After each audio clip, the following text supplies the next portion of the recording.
Good afternoon, good evening, family. Welcome, welcome, welcome to the Mental House with me, your host, Khadija. It's very early here, and I don't want to disturb anybody. So I'm going to probably talk not as loud as I could, but I want to be as thorough as I can. And this is video is directed um, to those of us who talk and have built platforms or who speak a lot about narcissistic abuse, narcissistic, or not just narcissistic, I should say high conflict personality disorder people. I want to thank y'all for the awareness that you bring to other people. That's very much needed. But I also want to spend a special shout out and a special thank you to those of you who have platforms and are not afraid to include racism in the dynamic of what narcissistic abuse really is. Because that's just like if you have a child that's in therapy and if you don't treat the parents, it doesn't work. So we can talk about this family dynamic all we want to.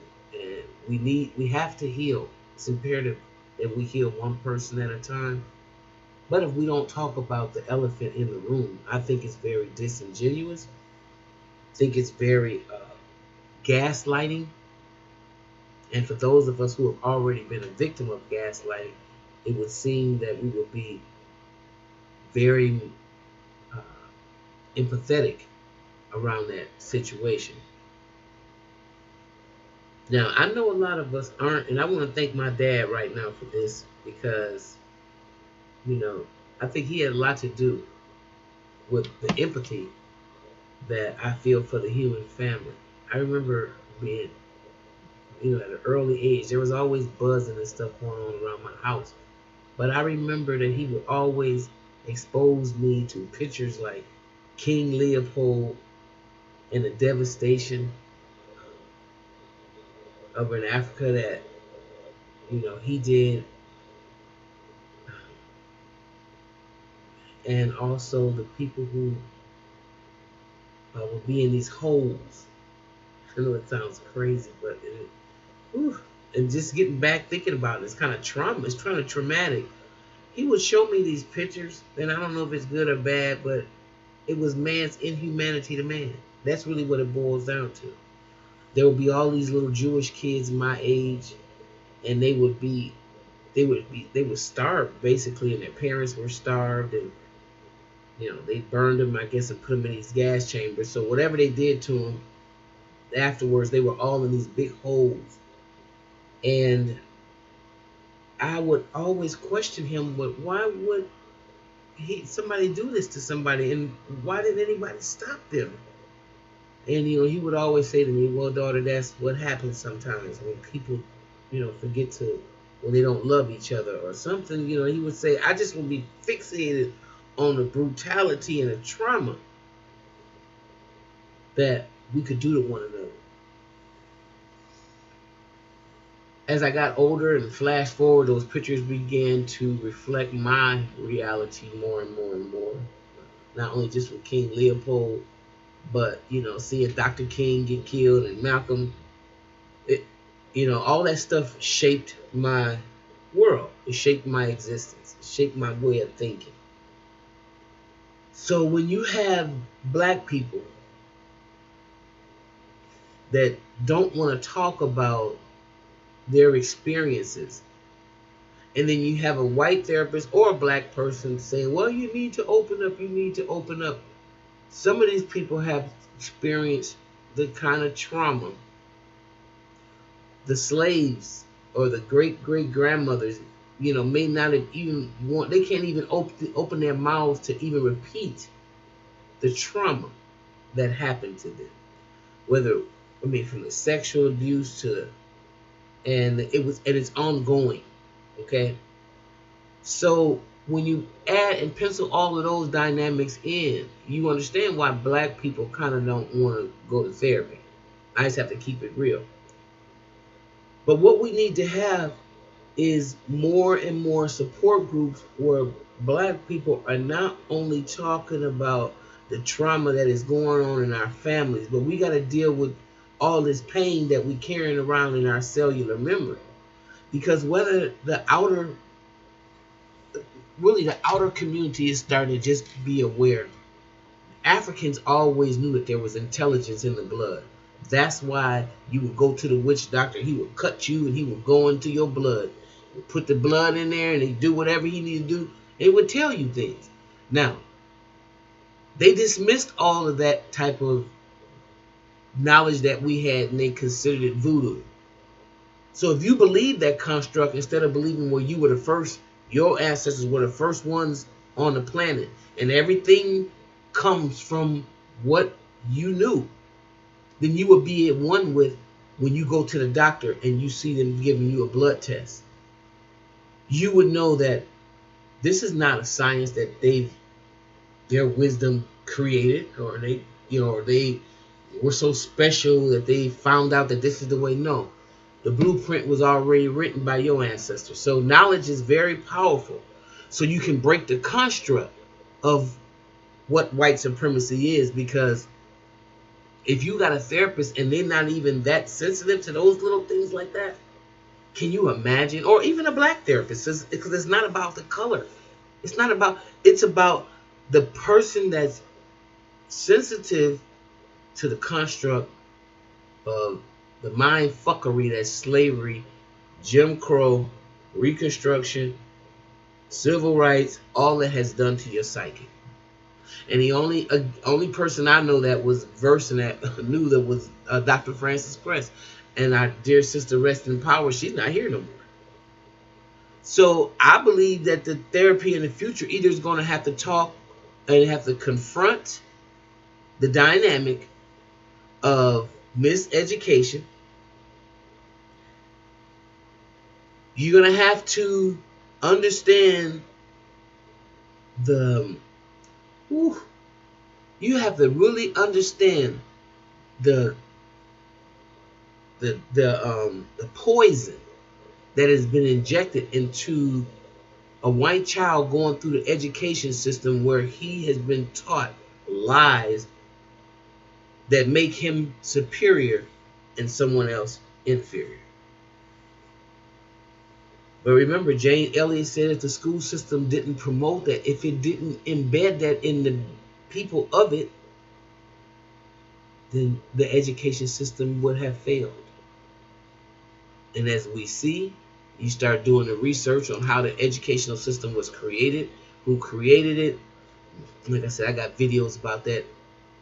You can just go back and look. I won't go into that whole thing. But you will realize how it was created. So if a therapist is going to treat a black individual, and if he's not sensitive to know that this person that's walking into my office, I got to talk to them in terms of they're inferior or they're a minority. When the great Imhotep created all this knowledge that I'm regurgitating back to them, Alexander the Great was able to go into Timbuktu and learn some of the secrets where he should never been invited, but that's neither here nor there.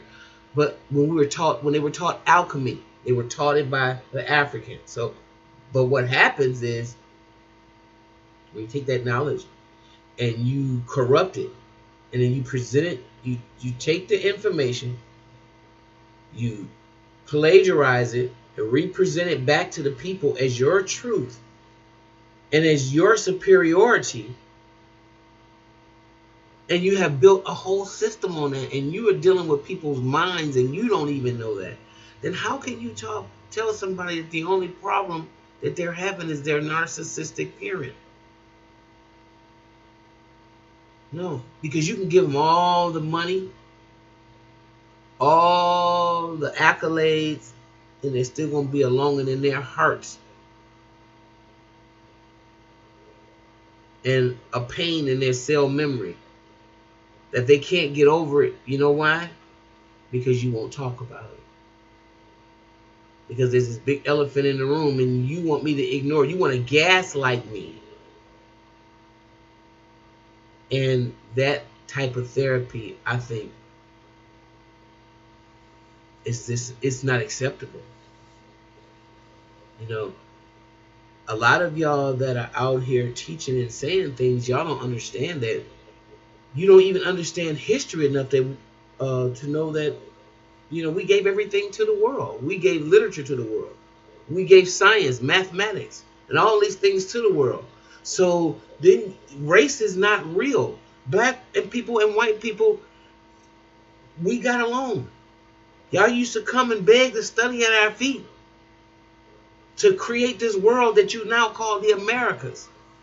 You learned from black people. And so if there's no black people teaching that, then okay, fine.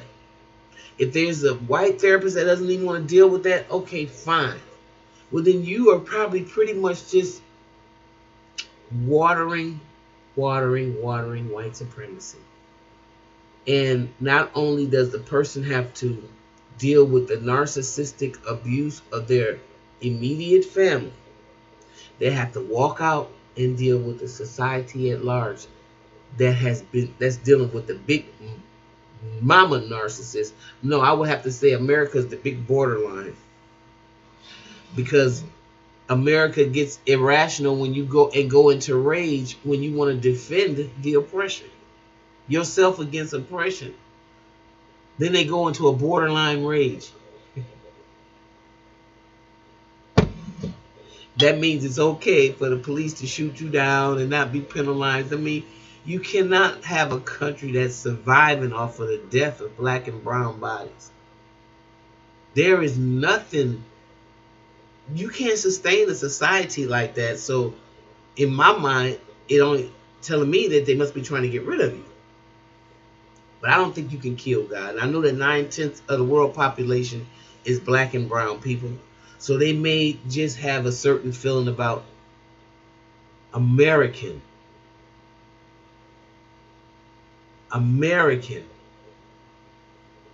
black people. Those of us who are descendants of slaves, those of us who have ancestors that were born here. I think they want to probably maybe just get rid of us. And if no therapist is willing to talk about the effects,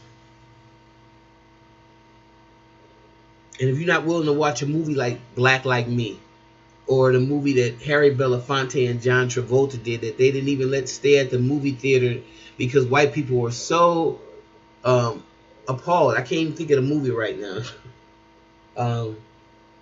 But white people were so fed, they couldn't handle the truth. The stuff that they push down our throats every single day. And as a therapist, if you're not willing to watch stuff like that,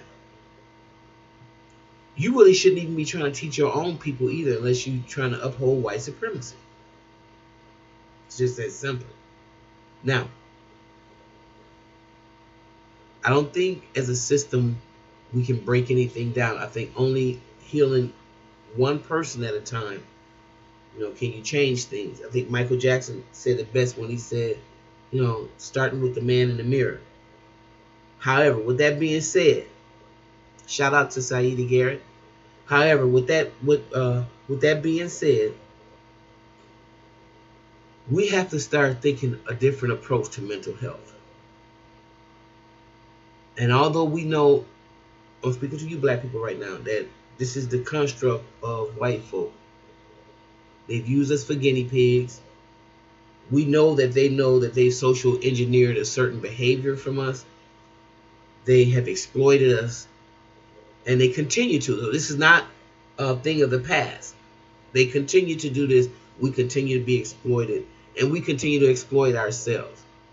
Now, until we can get real about that and that is driving us insane, nothing else is going to work.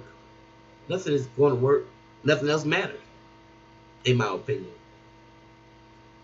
Because you can't even get your mind right. I mean, come on. So, If we're not looking at mental health in the healthiest, openest form that we possibly can, then I think that we're doing more harm sometimes than good. Because black people are afraid of therapy. They have every reason to be. Whether the therapist is black or white.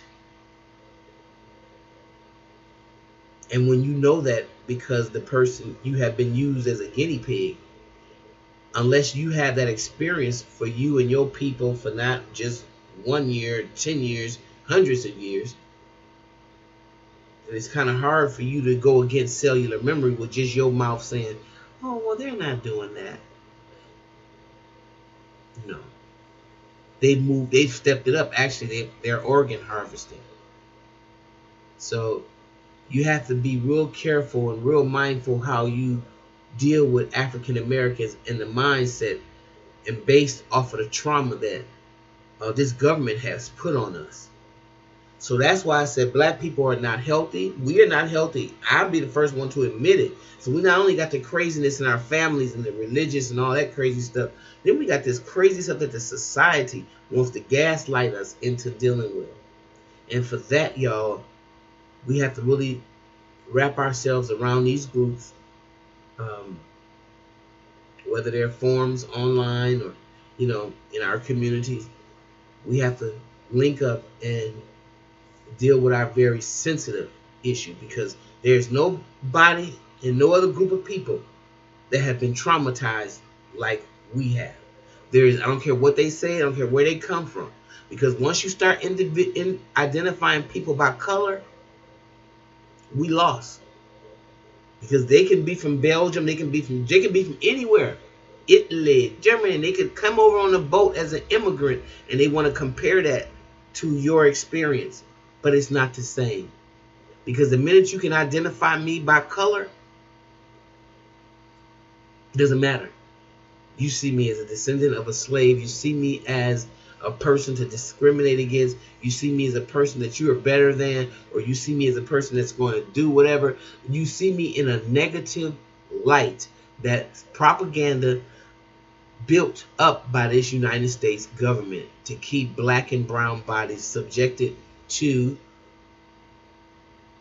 tyranny and just anarchy, just to keep us perpetually miserable, just like Willie Lynch said. So that's what we have become, and if we want to reverse that, then we have to start dealing with our mental health. And that's all I'm saying. And I'm saying, y'all know I can be all over the place. It's kind of early. But for those of y'all who are talking about narcissism, please don't be sensitive enough to know that. And if you don't want to, if you're not that sensitive, then I know, then just keep doing what you're doing. But understand that there's a little bit more to it than you guys just saying African Americans are just not responsible or not receptive to therapy. Yeah, and we're not. And the reason why, because what you should say, and the reason why is because we used to give them medicine give them surgery without medicine. And even right now today, we don't think that they're telling the truth when they say they're in pain, even though more white Americans are on crystal meth and pain pills. We make black people always have a subject to an experiment if they come in pain. We come in and make it, now it becomes how much pain can a black person take. So this is the construct of America. And unless you're willing to deal with that, don't try to deal with nobody's mind right like that unless you're really trying to open yourself up to talk about those kind of things. Only then can we really, really, really see each other, have empathy for one another, because otherwise to me, it's just jibber jabber. And I hope I wasn't all over the place and I wasn't making a lot of jibber jabber. But with that being said, I'm gonna go. And if you like what you hear, please like and subscribe and leave a comment down below. Please leave your comments, and I'll see you a little later in the mental house. Bye bye.